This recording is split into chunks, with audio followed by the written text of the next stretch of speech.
Greetings, better being. It is a new year, and you know what that means. It is time to set your intentions. It's also time for the virtual vision board workshop.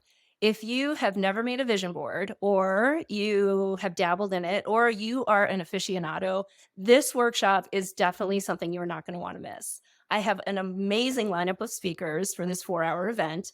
It is virtual, so everybody can come. If you can't stay for the whole thing, don't worry. I'm recording it so you can listen to the playback, you can dip in and out.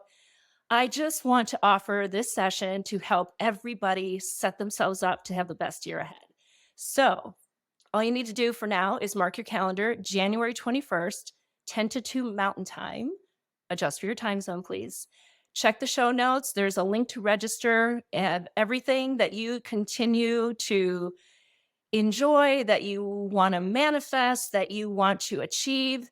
Literally, a vision board is the power to help you do that. So I hope you'll join us. All the donations that you make to attend are going to go right into the Be a Better Being Foundation. If you don't know what that is, check the show notes and listen to our previous episodes because we'll give you information on that as well. That is all, everybody. Look forward to seeing you January 21st.